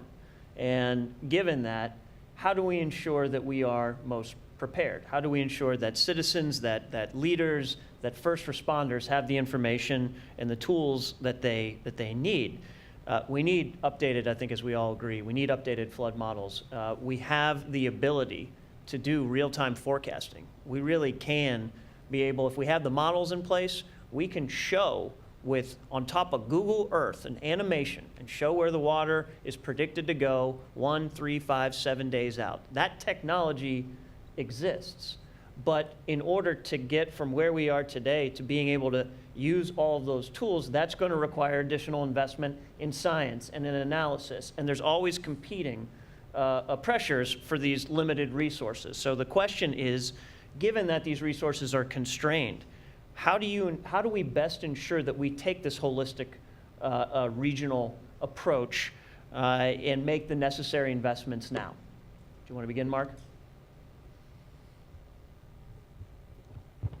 My thought on this is that of all the things we've talked about, the most essential element that we have is to create a comprehensive and accurate model of the system. That does not exist. We have dozens, maybe hundreds of HEC runs on canals and little spot projects that we've done throughout the years. They're all on different datums. The information is a mishmash of assumptions. Even our high-end models have tremendous lengths of channel that are just projections. They're just made-up sections. They're not the actual sections of the channel. The systems are complex. They're interconnected. They flow differently when water's high in one area than it is when it's in another. And it reverses flow. When the Vermilion flows backwards into the marsh behind the airport, it flows into the St. Martin Parish. And for us to be ignoring those issues is bad science, it's bad politics, and it's a bad result. And so we have to be based on a good model, and that needs to be created, and that needs to be one of the first functions of this endeavor. We can come up with a multitude of solutions. Whether we can afford them or not, we don't even know, because we don't know what the solutions are. We have resources. We have that the marshes, the swamps are resources, but those resources to utilize will come at great cost, because then we have to deal with wetland mitigation. We're talking about doing massive amounts of construction in areas. I think theoretically we're talking about doing massive amounts of construction. Those activities are going to happen in low-lying areas, which are in Louisiana are going to be wetlands. So we got a big problem approaching us to deal with that issue, and we're not talking about weeks and months. We're talking about years. My emphasis on the accuracy of the model is exhibited, I think, by the number of homes that were out of the hazard areas that were flooded. And it's because the models were just a little bit off. But in Louisiana, 6 inches off is a vast area of territory. And so your models need to be accurate. And I should say your models, our models. See, I was a consultant there for a minute. But that's the reality that we're facing this, and I think that's where the first emphasis needs to be. Thanks, Michael. Yeah, I think Mark is spot on. It's about the technology and how we use it, but more importantly, it's about the information we put in it. And as Mark alluded to, any significant event now, if we don't have it correct, it's catastrophic. So to use some of these tools for real-time forecasting is in concept very, very good, and I think it's going to be where we're going to end up going to get to at some point. But I caution because of the data in. Let's make sure the data in is accurate, and that's what, as a state, we need to commit the resources to that. We have to understand our river systems change all the time. I mean, you could survey the Vermilion today, and in 6 months it's going to look a lot different. So we have to take that into consideration when we start to use some of these tools to predict where we evacuate to, or certain things like that. So I want to caution that the use of the technology is, but I also want to say that it's very important that we figure out how to use the tools that we have, but also expand on some of the tools that we need. I think it's something that from the CPRA standpoint, we realize that, you know, we look at the coast at a very high level. Some of these decisions that you guys have to make may not, we may not have the science developed at this point in time, but we want to work with everyone, and we do have some good information as far as, you know, a 50-year outlook. I think that whether it's sea level rise, climate change, subsidence, or those issues, you know, we need, as we start to develop these tools and these technologies that are around how we want to respond to some of these events, we need to make sure that we incorporate not only what's happening now, but in the future. I think that's important. Thank you. Pat?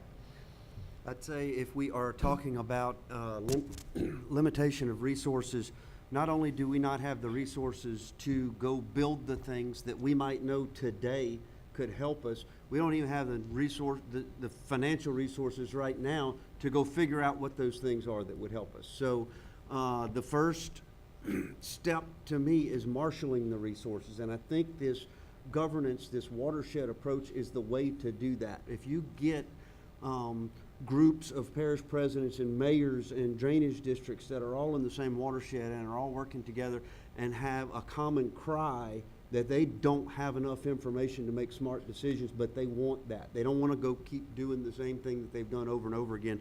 I think that's how we can start to marshal the resources to at least be able to pay for the science that helps us understand what the smart things are for us to do. And then information is power. Once we can say, look, passing this ordinance or building this reservoir or whatever can save us $100 million and it'll cost us 10, then that's how we can start to marshal resources. But we got to start from the ground up, because we don't even have enough information right now to go make those cases, and we don't have the money to do it, frankly.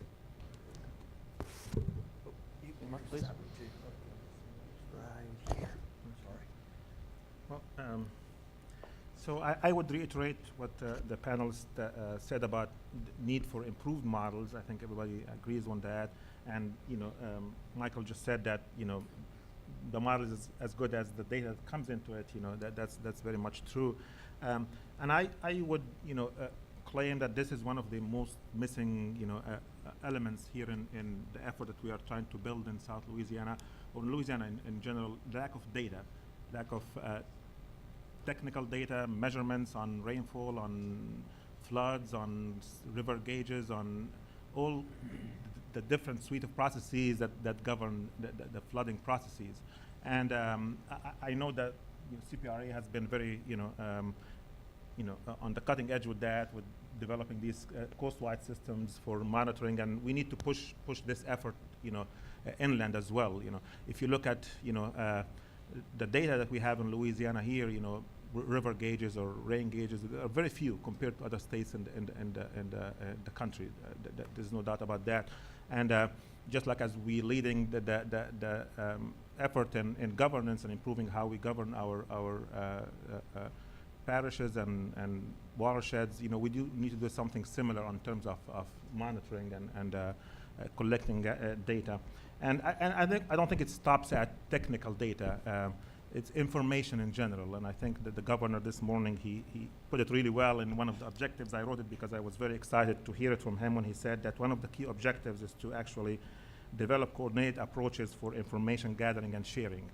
And I think there are two key words there, is information, then gathering and sharing, right? We need to gather the right information and share it. And the word sharing here is a very rich word, actually, because it opens the scientific value of these data sets. And I don't want to take the whole time, but I just came back from a meeting in the National Water Center in Tuscaloosa, Alabama, and that was the theme of the meeting there, is how do we share data? How do we open source the data and make it available to universities, to state agencies, to consultants, you know, using standard tools and standard, you know, models that can be shared, and that's when you can get the most of your science, actually. Well, thank you, panelists, very much. We don't have a lot of time left, but I want to ask one question that zooms out a bit, and I'll direct this to Michael and Pat, because it's really about how do we take what's happened here? We've all recognized it, and I think it's been said, there were some pats on the back, and rightly deserved, because again, this is just remarkable what we are seeing here in terms of coordination and collaboration. That is unfortunately not the norm. So Michael and Pat, since you tend to every day think about things from a statewide perspective, do you have views on how what is happened here and what is developing here can serve as a model for the rest of the state?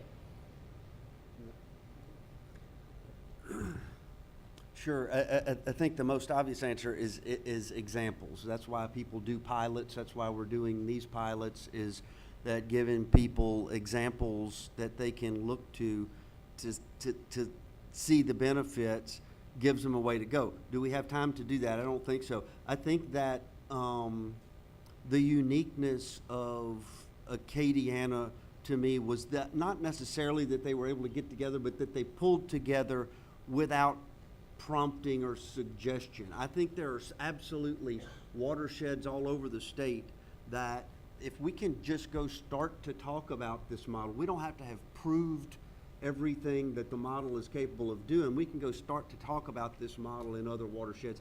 I think there are a lot of watersheds. There are some where people just don't get along, and that'll take more work. But there are a whole lot of places out there where people get along like this, but they haven't had the suggestion, they haven't had the idea planted that this is a good idea and here's how we can get there. So I think it's just a matter of going and planting the seed in a lot of places. In a lot of places, it'll be a lot more work. Yeah, I'll just kind of follow up on that. I think that one thing you build on this momentum by implementing, by getting stuff done, and but I caution that as well as making sure that you have the right plan. So taking and kind of touching on a little bit what Pat was saying is what's been developed here and almost organically on its own is something that other parts of the state have not gotten to yet, and I was a part of the flood recovery of 16, and I got to see some areas that hadn't come together like they should, and it's, I get it, you're protecting your own, but to have the vision to work together is important, and secondly is getting some pilots or getting something on the ground that actually shows some progress, so you don't lose the trust of the people. Well, thank you. I think we have just a minute or two, so if there's one question from the audience, anybody have a question? Yes, sir.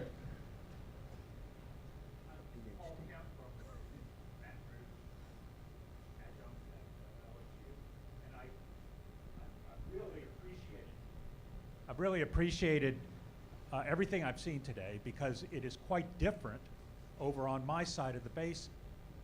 We don't have the togetherness. We don't have this huge federal workforce that came in and put this data together. I mean, I think you've got some tremendous springboards here that we really lack in the AMET system, and you need to take that momentum forward. Unlike some people, I think the data availability here is really good, and there's a lot of data that we're not using to full effect. And when we put a model together that uses that data, we start to learn more about what additional data we need, or where we're already in pretty good shape. So we've just been through a big data gathering phase. It's time to put that data to work now. Would any of the panelists like to? Oh, please.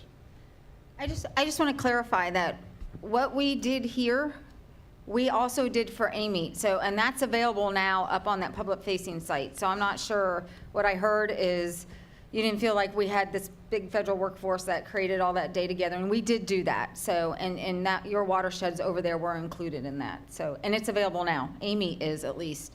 And the Within- Amite River Basin is the third of the pilots that we're doing as well. Right. So, and the remaining watersheds in that area will be up live a week and a half-ish, something like that. We're just getting them PDF'd and ready for that publication, but they're all ready. Well, thank you. And I want to thank our panelists. I have one closing thought for us, and I think we have a break, and I'll just tell. I'd like to add. Oh, please, yes. Thank you. I want to say that we've talked tonight that we have an extraordinary event of parish presidents coming together to support each other. But if we as a technical community don't do our job properly, then we'll create projects that are mistakes. And we have a very narrow band of influence, so to speak. Our errors can be big in the sense of we can make it worse. And the last thing we want to do is inadvertently put something together that's not properly studied and causes a problem in another parish or in another jurisdiction. And so if we're going to honor this coming together and this cooperation, then we as a technical community need to deliver that. And there's so many ways to create accurate models, and there's so many good scientists out there, but we have to do it. And if we don't do it, we're going to create problems that don't exist, and that would be a failure. And I'd be ashamed to have squandered this opportunity. This is a great place. Resiliency, I love it in this study, because if there's anything that defines Acadiana and its culture, it's resilience. And what I want to do as Public Works Director in my third week is to give to Lafayette Parish for me personally, but to Acadiana. My first love of my life was from Iberia Parish, and my last love of my life is from Vermilion Parish. And so the last thing I want to do are hurt their people, and we have connections all over. So we just have to do it right, from a technical as well as from a community perspective. Thank you. Any other panelists like to offer a closing thought? Well, let me thank everyone, and my closing thought is this, that when you have a remarkable opportunity like this, the biggest fear that many of us have are the random acts of flood protection.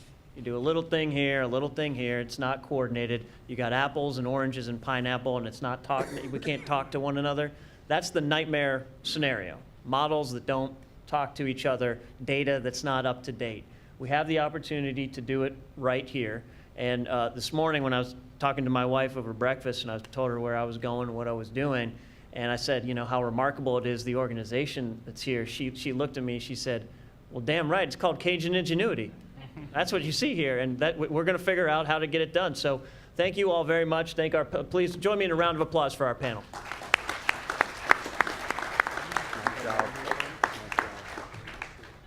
And now you have a break. Thank you. And just be back in 10 minutes. Thanks.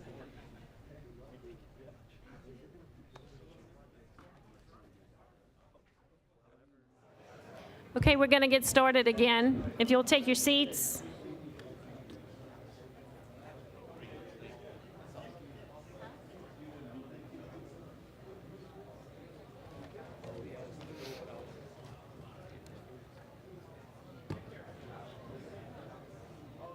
Silver jacket, silver bullets, what is it?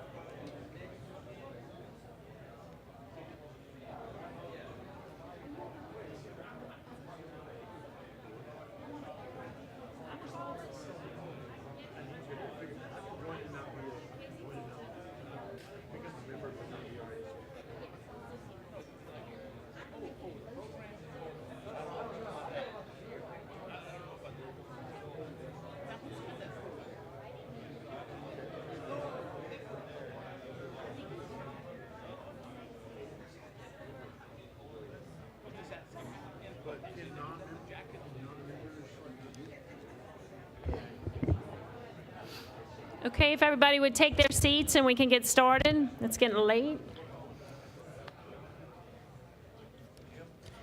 We have one more presentation, and then we'll just have some open dialogue, and then we'll wrap it up.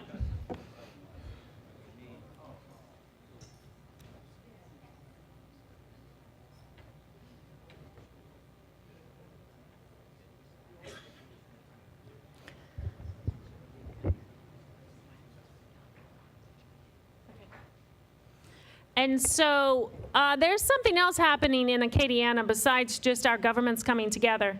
Right about the same time of the formation of the APC, which was in February of 2015, that exact month, our businesses were also coming together too in a regional effort coordinated by One Acadiana. We've worked side by side over the last 2 years, really on a parallel track, but connecting when we need to, because business and government definitely need to interact and connect often.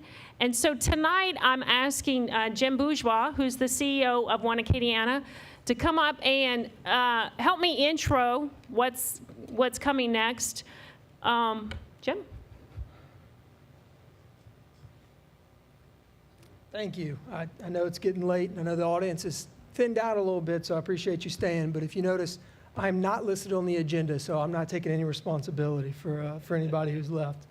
But my name is Jim Bourgeois. I'm the interim CEO and president of One Acadiana, and we are a regional chamber of commerce representing the 9 parishes around Acadiana, representing nearly 1,000 businesses in the region.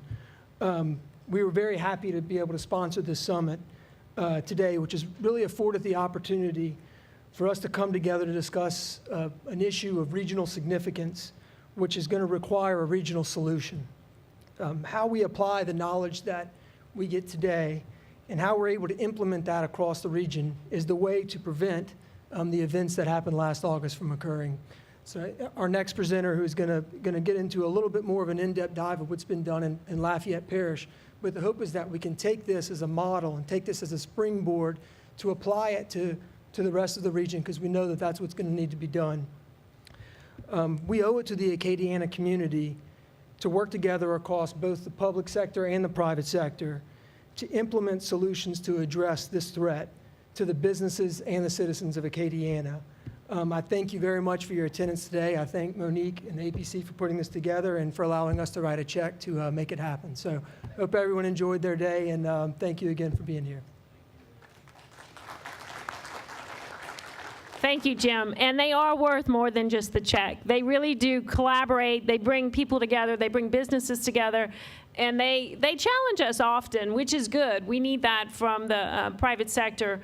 And so I do want to thank you, Jim. Next up is Nick Sims. Nick is with the Army Corps of Engineers and certainly one of our partners in this going forward. The Army Corps did a silver jackets. Okay. I mess it up and Casey messes it up sometimes. I think sometimes it's yellow jackets and silver bullets. But it's the silver jackets study. They did on Lafayette Parish and released it in December of this past year. I asked him just to come and give us 15 minutes of what's in there to give us an idea.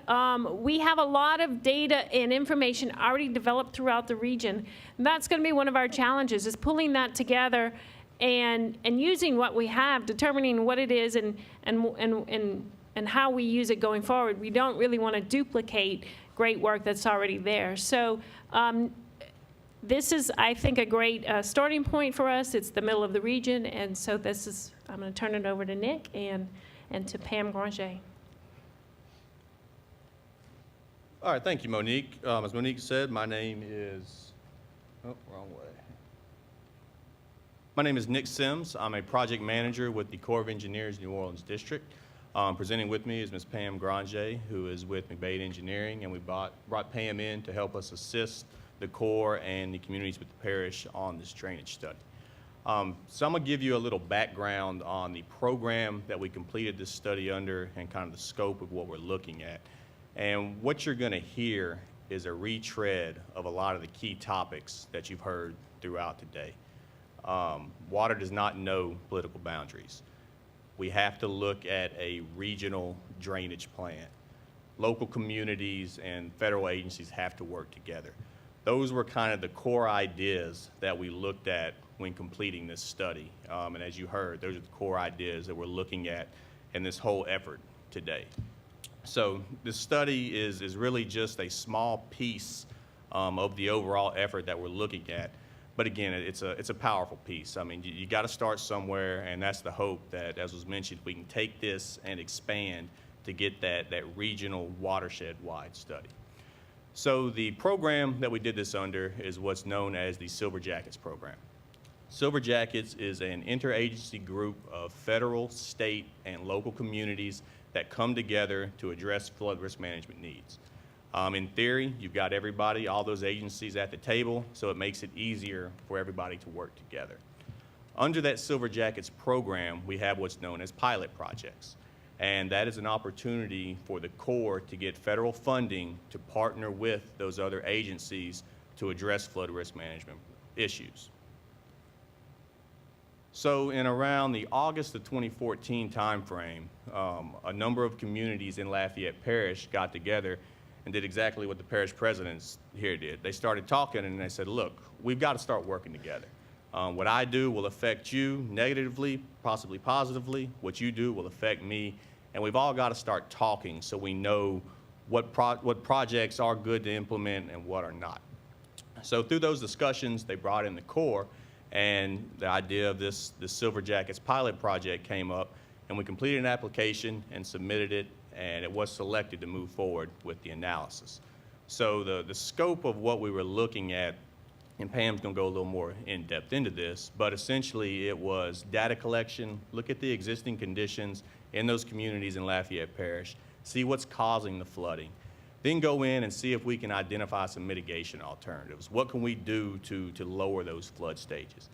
Put some cost to those and identify programs that we can go and implement these projects in the future. So I'm going to turn it over to Pam to go a little more in depth, as I mentioned, but again, you got to remember, this is just Lafayette Parish. This is just the first step. This has to be used as a springboard to expand to the whole watershed. I won't say it's not worth the paper it's written on just as is, but it's so much more powerful when you look at it from that regional perspective that we're looking at. So with that, I'm going to turn it over to Pam.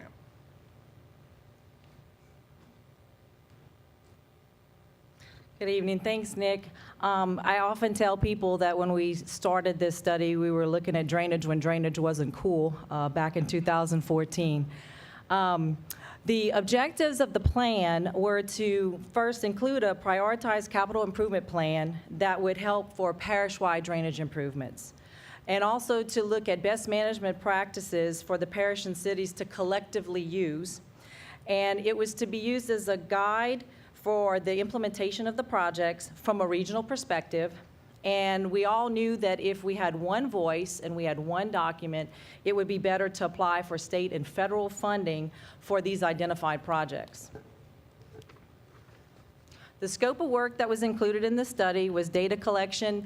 At that meetings, everyone, offered up that they had different models, different forms of data.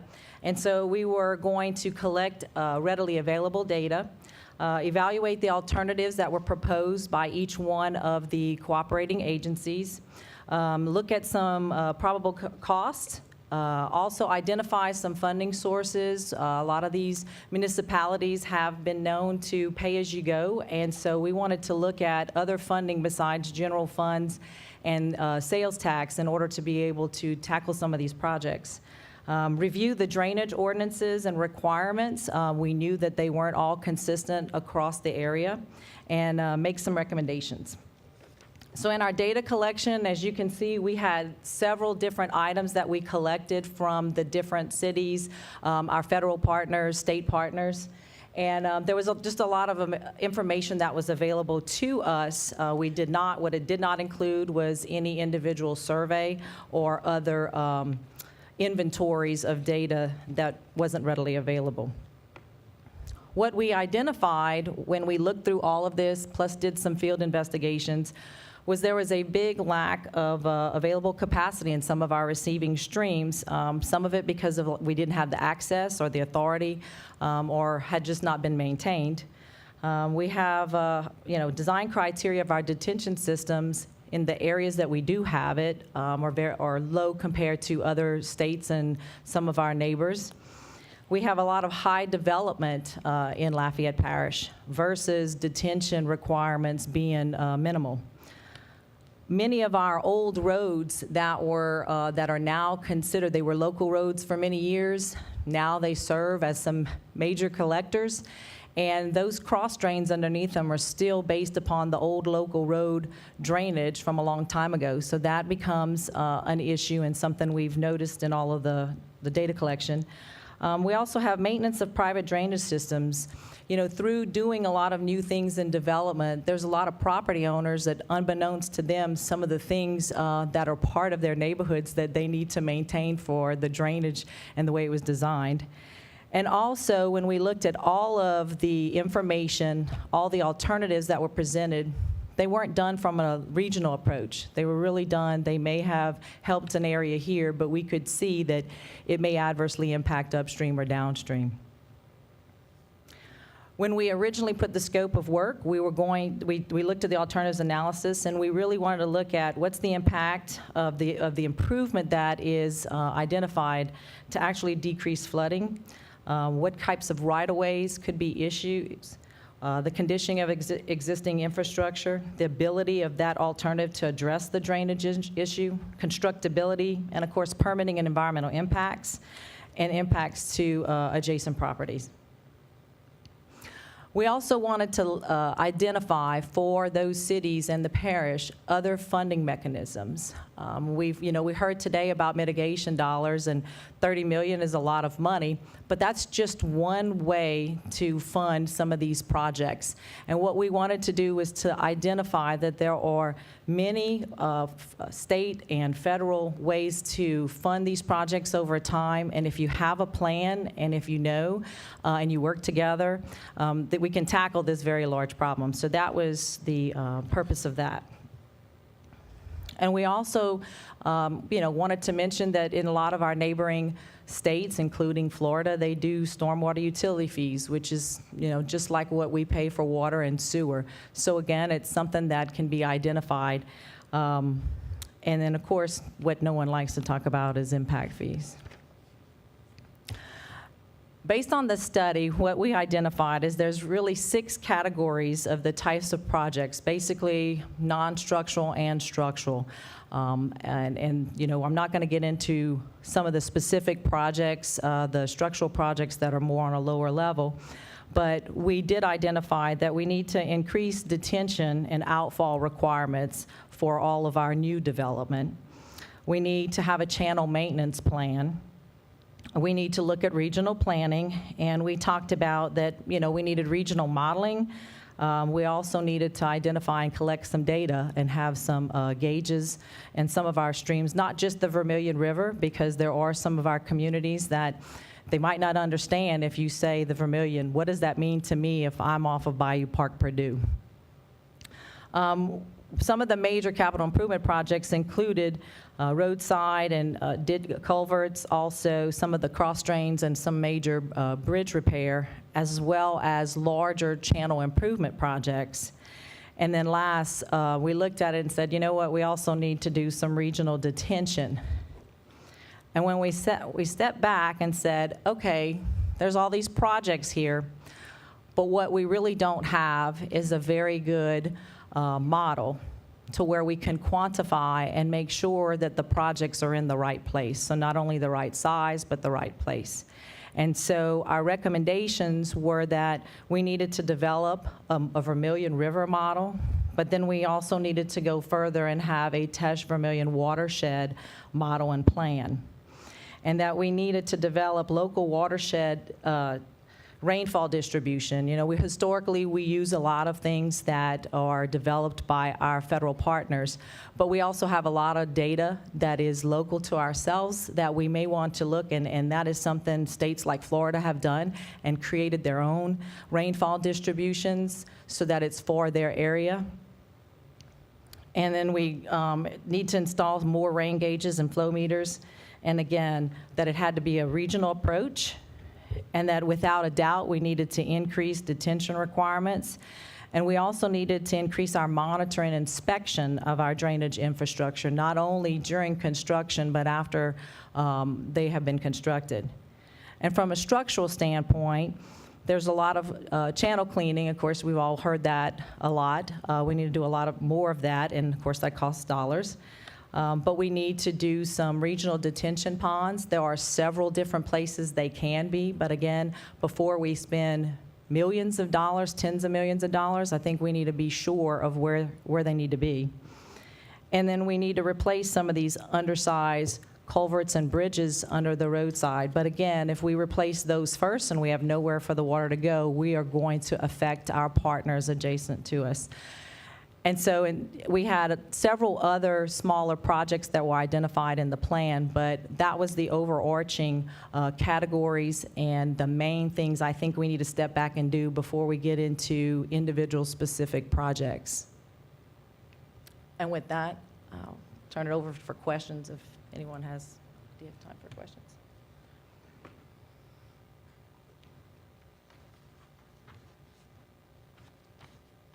Yes, sir.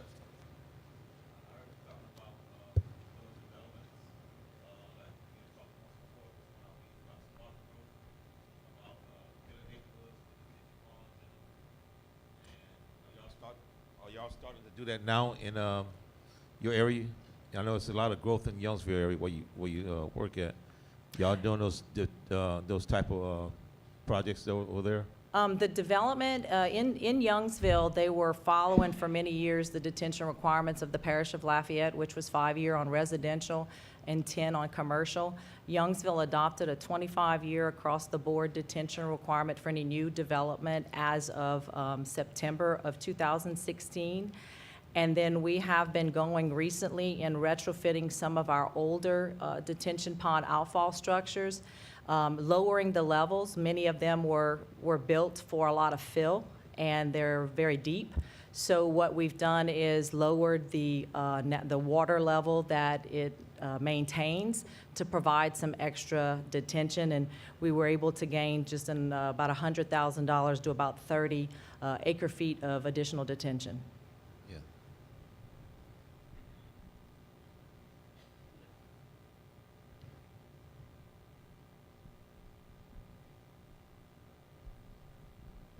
Pam, have you identified the shallow areas in the Vermilion, and what's the extent of that project? The shallow area, is that what you're saying? Oh, we did not look at the actual Vermilion River to identify specific projects because we know that there is a lot of siltation, there's a lot of work that needs to be done, and we wanted to, before we make any structural recommendations or anything, have a good model to make sure we quantify it and place our recommendations in the right area.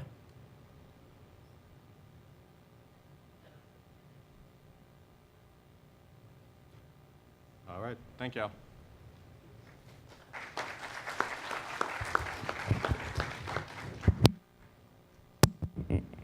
Thank y'all. Okay, so it's late, but we didn't want to end without having an opportunity for exchange. And so I do want to open it up for thoughts from you all.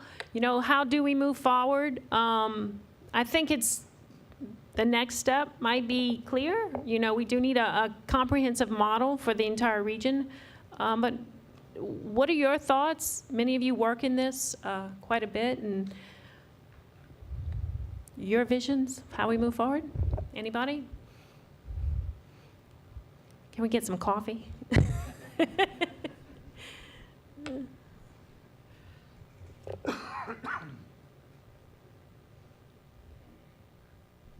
One of the ways we move forward is trying to get everybody to the table. All the mayors, all the drainage board representatives, the levee board representatives, all the city councils, to come up with a plan and stuff like this for the region as a whole. Lafayette, Vermilion, Caden, whatever parishes that the watershed is affected by. That's the only way we're going to be able to move forward. Just the parish presidents coming together is fine, but if we don't have the people backing us up, it's not going to be effective. So we got to get the people behind us in order to make this happen. We need the mayors to spread the word out. We need the drainage board representatives to spread the word out, because we don't know what they deal with on a day-to-day basis. We got several drainage boards in our parish, and I know they kind of keep things clean. Some places might not have never been clean. you know, and like she was asking about, Mr. Sheller was asking about the Vermilion River, it hasn't been dredged since, I read up, since 1960. And you may have some shallow areas there, you may have a lot of, you know, silt there, and that water can't flow properly and stuff if you don't have that cleaned out. So getting the heads together and then coming up with a plan. Our K-9 Planning Commission has done a great job getting these parish presidents together, trying to do these things that we're trying to do for the region as a whole. You know, I'm gonna keep saying the region as a whole, not just one parish. Right. You know, so we need all these people to the table together. So one of the ideas that's out there is that we look at the MPO model that we have for transportation. In that, in the federal highways legislation, we are mandated to, and we do, assemble a technical committee where each jurisdiction involved sends their engineer or their public works person, whomever it is, who is instrumental in those decisions. And from a transportation perspective, though, all of the projects we consider are flushed through that technical committee prior to going to the policy committee, which is primarily made up of our elected officials. So can we duplicate that model for drainage? It's a different jurisdiction. The MPOs are really centered around the urbanized population. So it's Lafayette Parish, and then it touches 5 other parishes, but it does not encompass them completely. So we have to spread that out and look at a bigger region. But certainly the technical minds need to be brought together. Absolutely. And I think probably before the end of the month we'll do that. And then on another note, when we visited with the governor this afternoon, he did offer to help us. You know, we did some preliminary meetings leading up to today where we gathered Vermilion, St. Mary, and Iberia, and then we went to Brobridge and gathered Lafayette, St. Martin, and St. Landry, and then we went up to Ville Platte with Acadia and Evangeline, and just started these conversations. And he offered, if we want to set that up again to really help engage people, he would come with us into those to those meetings. So I'm certainly going to take him up on that. He did offer. There were other people listening. Go ahead. Monique, thank you. I'm Michael Dunaway. I'm the University of Louisiana at Lafayette. I'm the director of the NIMSAT Institute, which is across the streets, National Incident Management Systems. But I'm also the director of the Louisiana Business Emergency Operations Center. So this is kind of next steps. I've got 2 takeaways, and they're kind of action items, and they're both for me. But I can't do them without a lot of assistance from the folks in the room. One of them was one thing we saw at the Business Emergency Operations Center during the flooding was that we have invested a lot of effort, meaning my institute. We've invested a lot of effort over the last year and a half, really over the last 5 years, to build a really good relationship with GOSEP, who we support in disaster response on the economic side. So we help take information from GOSEP and translate it and send it to the business community across the entire state. And we've got a really good working relationship with GOSEP doing this. Where we have not put effort, and this is my lesson out of the last flooding event, was that the other component of that is what we do after the disaster is over, which looks a whole lot more like economic development than emergency management. So my takeaway from this is over the next year or so, I have to put a lot more effort into really building out the Louisiana Business EOC as a resource for economic development associations and agencies, both at the parish and a local and then at the state level. So we can actually get the private sector more thoroughly engaged, not simply in the recovery side, but in the, not simply in the response side, but in the recovery side. And that's a long-term effort, but that's, okay, so that's my takeaway number 1. We're gonna put some effort into that. Here's the second one. There was a really great slide that was shown, I think it was like very first briefing, and it was kind of a racetrack design of the participants in this study. And it had OCD and GOSEP and One Acadiana and a whole series of organizations, DOTD and a whole bunch of organizations. The resource that was not listed on that slide was the university system and the state's research and educational institutions that can actually help take the information we get. First, they can gain data, and we've already got a lot of data, bring it to bear, analyze it, and make it available when it's necessary. So it's kind of like mobilizing the educational system along with emergency management. And I think we could actually do that, which would be something the entire nation could benefit from if we took that on as a model.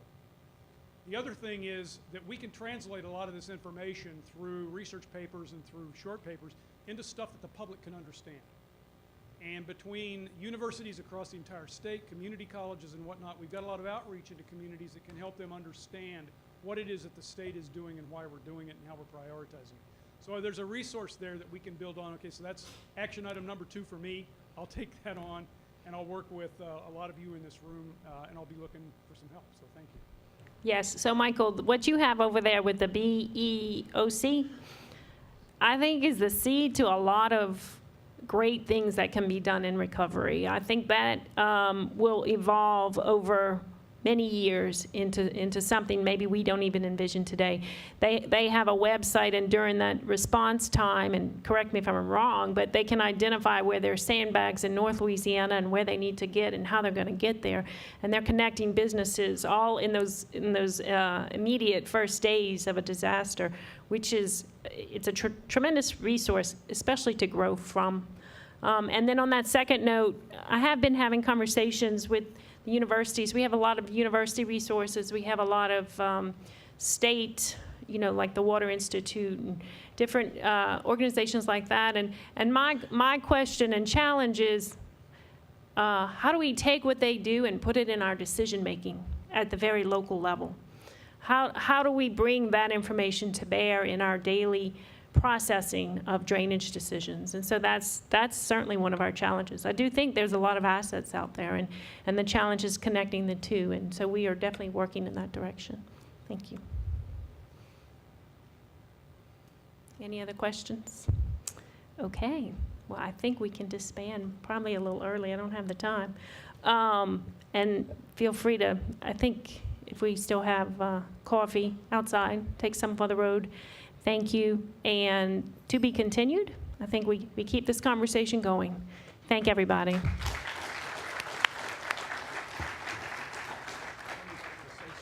Oh, yes, I'm sorry. I'm going to let Bill close out. Well, thank you, Monique, but I just want to say, again, all of you, thank you for hanging in there and being here. Casey, a great job, and APC and the staff. Great work, Monique. When you hear and read all about it, and the governor did a great job of getting money for this, and of course, unfortunately, it was a bad event, an unfortunate, life-taking event in some instances, so that's a sad thing. And so now we're getting to the part where we have some money to get started, and I think coming together, we got support from the governor's office, and that's great news. And going forward, we had several of these meetings, and of course, in talking to citizens who read about it, they say, well, and sometimes it's our own bureaucratic people who are in the room, including myself, that say, when are we going to do something? What's the timeline? I said, well, the timeline is slow, because in reality, no matter how fast we do it, it'll be too slow. But we got to be vigilant, those who do it. We do it for a living, and we do it not just for a living, but because it does help save lives, make our communities better. We're all in this room because we're dedicated to the effort. And we have great bureaucratic institutional expertise, and we have great professional expertise on the outside with our own engineers that live here and practice here. So we will drive it from the Acadiana Planning Commission side, but we will depend on our partners, and we appreciate our partners. And God bless you for being here, and thanks once again, and we'll see you soon. And we've got to do something soon. So to keep the momentum going, just do something substantive soon. Thank you.